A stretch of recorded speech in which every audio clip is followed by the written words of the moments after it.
Welcome to the QC show. I'm so glad you're here. Today podcast is amazing. Of course, every podcast we bring to you the latest and the greatest here in the DFW.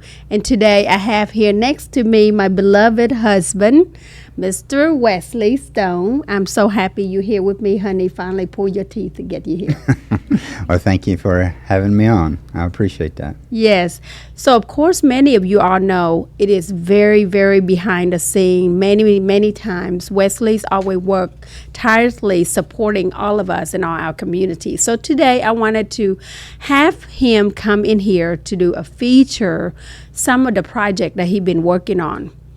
Some of the projects that you're working on are amazing. So share with us a little bit about what you do behind the scene that you be able to help and support our community, the source of hope. Well, to support what I do full-time is commercial real estate, residential real estate also. We help property owners buy and sell. We help business owners to lease commercial spaces or renovate commercial spaces to expand their businesses or get into business from scratch. Yeah, I know we established this, a little bit of background about you. You was a wildlife biologist. We met on Wednesday. You asked me to marry you on Thursday, and Yes. with no hesitation, I say yes, and I'm so happy to do so.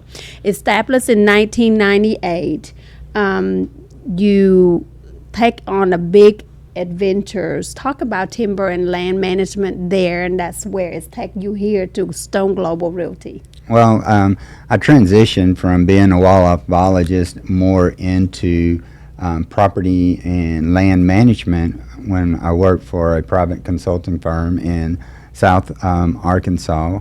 We actually managed about 50,000 acres for private landowners, where we took their property and managed it for timber investment as well enhancing the wildlife and everything on the properties for the landowners to enjoy while they recuperated monetary gains off their timber and stuff. I got more into the real estate aspect because a lot of our clients was wanting to expand their portfolios, so we would locate tracts of land and help them purchase those tracts. And eventually we helped some of our clients to sell some of their properties that they felt didn't fit within their portfolio at that time. Yes, I know I'm so backward when I talk about, I'm asking him question backward because your why and what you doing is because you have a love for the natures and the wildlife, and that's why you go to school to become a wildlife biologist, and then ended up with U.S. Forest Service for 10 years and retire and do what you just do. Mm-hmm.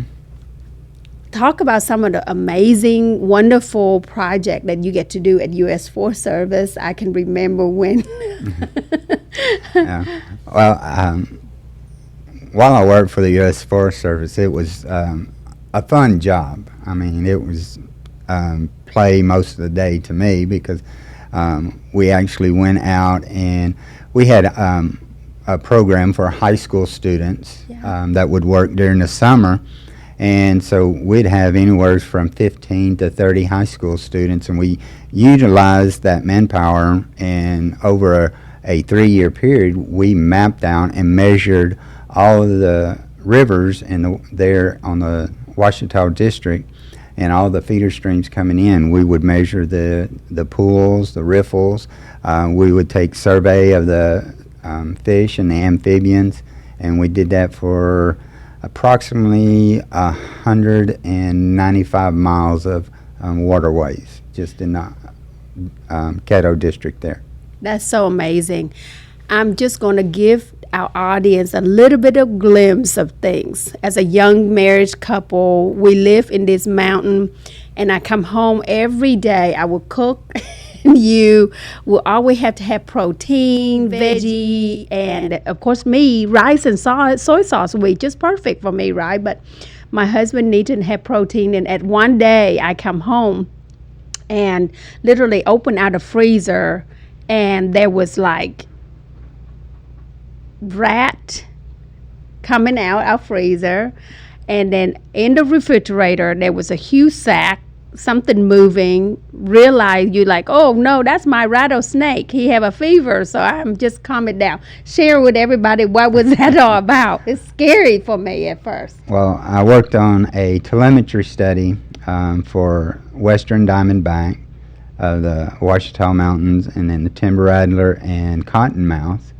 And what we would set out drift fences that would lead the snakes into a live trap. And once we trapped them, if it is one of the species that we were wanting to include in the study, we would bring them back. We would do surgery and put a transmitter into the abdomen. And so usually after the surgery, we would temporarily hold them overnight in a refrigerator to keep their temperature cool, so that the sedation wears off and they don't get a fever, like you said, and infection sets in. And then once they were ready, we would release them back out into the wild, and once a week we would use telemetry and track the snakes up, and then record the type of habitat that they're using, the distance that they're roaming, and the patterns that they're roaming. And one of the interesting things that we found was all of our Western Diamondbacks in the study, they would move parallel with the ridgeline of the mountains. Wow. And the timber rattlers would go crossways to the ridgeline. They would go down into the valleys and up the next mountain, whereas the Western Diamondbacks would pretty much stay on the same mountain and just run parallel with it. That is so interesting. There's so many interesting about this story. So of course, I'm going to make him to come back and share so much more. Includes, how he was a firefighter out in California, wildfire, and so on and so forth. But he's here, and I wanted to dig in some of the amazing project that you have. And one of the project actually is so awesome.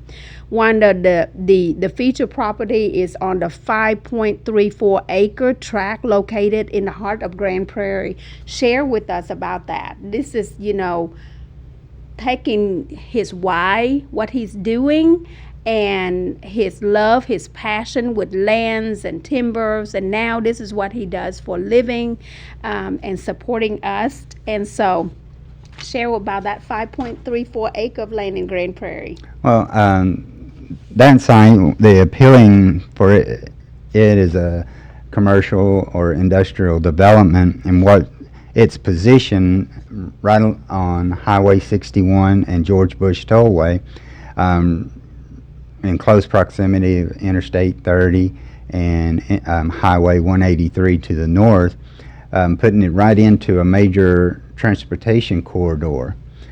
This allows any commercial or industrial business easy access to transport goods, bring in employees, and stuff like that, and it just makes a great asset for a business in that area.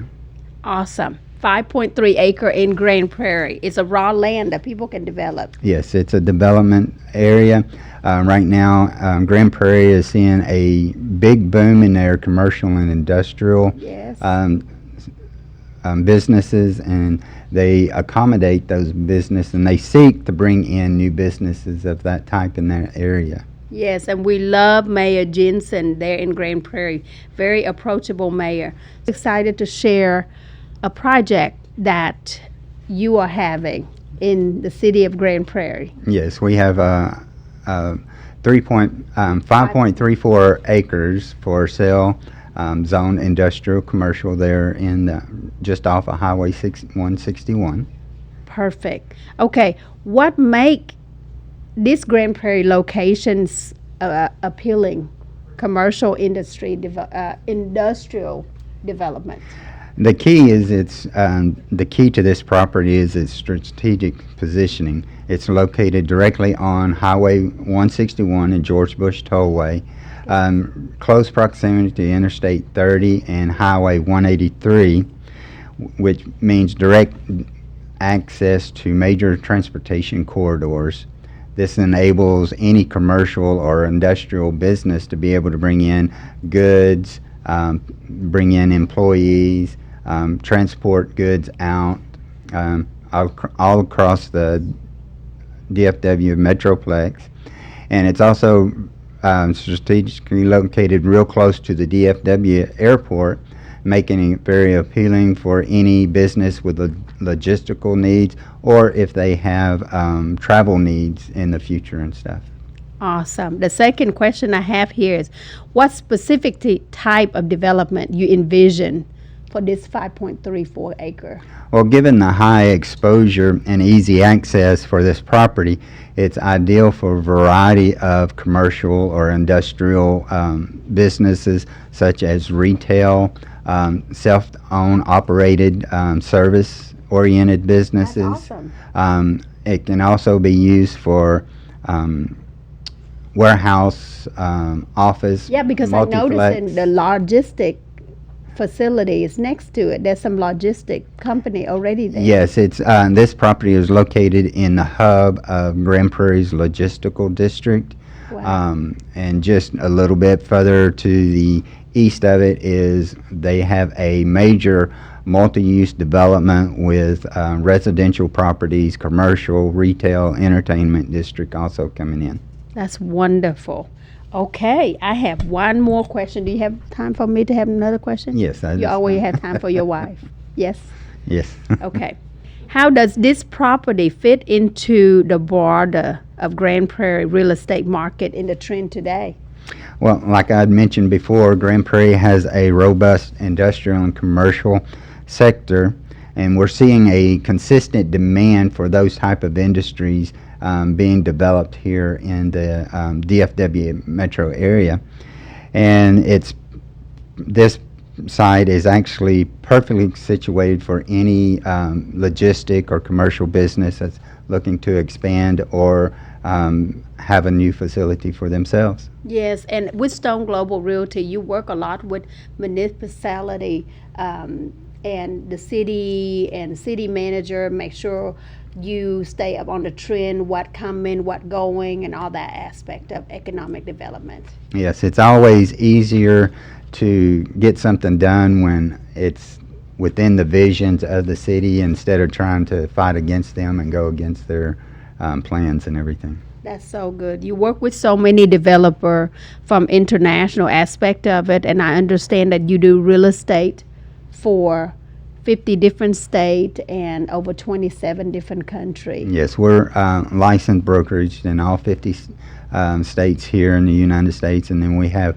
offices and team members stationed in 24 different countries. Just launched Japan. What's so exciting? Yeah. So I'm looking for, so if you're looking for and finding out more about this 5.34 acre of land, reach out to Stone Global Realty. You can call me direct at 214-336-5962, or you can email me at info@stoneglobalrealty.com or directly to wesley.stone@exprealty.com. That's right, www.stoneglobalrealty.com. Until next time, this is QC from the QC Show. I would love to share with you some more projects from Stone Global Realty.